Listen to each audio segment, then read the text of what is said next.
Okay.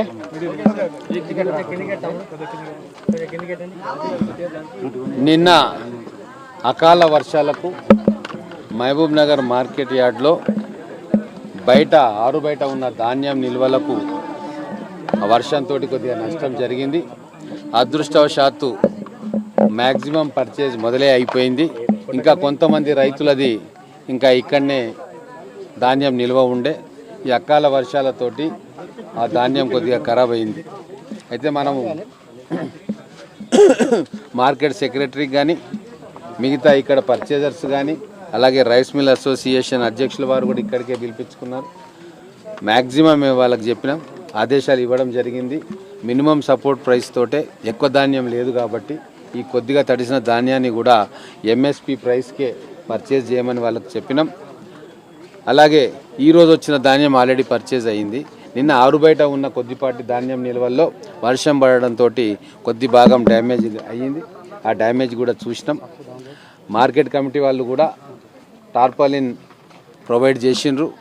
సడన్గా వర్షం రావడంతో కొన్ని కుప్పలు వర్షం నీళ్ళలో చిక్కుకున్నాయి. మేము మార్కెట్ కమిటీ అధికారులకు తర్వాత ట్రేడర్స్కి కూడా వాళ్ళందరికీ కూడా చెప్పినాము, మినిమం సపోర్ట్ ప్రైస్ తగ్గకుండా రైతులకు నష్టం జరగకుండా మీరు పర్చేజెస్ చేయమని చెప్తున్నాం. అలాగే ఐకేపీ సెంటర్ కూడా ఇక్కడ ఉంది. సో అక్కడ కూడా వాటి ద్వారా కూడా ఈ ధాన్యాన్ని ఎంఎస్పికి తగ్గకుండా ప్రొక్యూర్ చేయమని ఆదేశాలు ఇవ్వడం జరిగింది. నేను మళ్ళీ ఈ ఎండలు తీవ్రంగా ఉన్నాయి కాబట్టి ఎప్పుడైనా కూడా అకాల వర్షం వచ్చే అవకాశం ఉంటుంది. ఎప్పుడైతే ఎండలు పెరుగుతాయో సడన్గా వర్షం వచ్చే అవకాశం ఉంటుంది. కాబట్టి నేను మార్కెట్ అధికారులకు అలాగే రైతులకు కూడా విజ్ఞప్తి చేస్తూ ఉన్నా, ప్రికాషనరీ మెజర్స్ మీరు దయచేసి తీసుకోండి.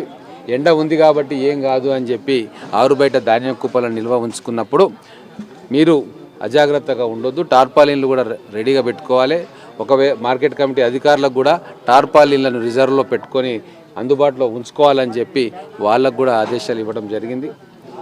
భవిష్యత్తులో ఈరోజు మొట్టమొదటిసారిగా మా ప్రభుత్వం వచ్చిన కొద్ది నెలల్లోనే హైయెస్ట్ రేటు ధాన్యానికి వచ్చింది. మ్యాక్సిమం అంటే దాదాపుగా 23 లక్షల టన్నుల ధాన్యాన్ని ఆల్రెడీ కొనడం జరిగింది. ఇంకొక వారం 10 రోజులు అయితే రైతులు పండించిన ధాన్యం మొత్తం కూడా పర్చేజ్ అవుతుంది.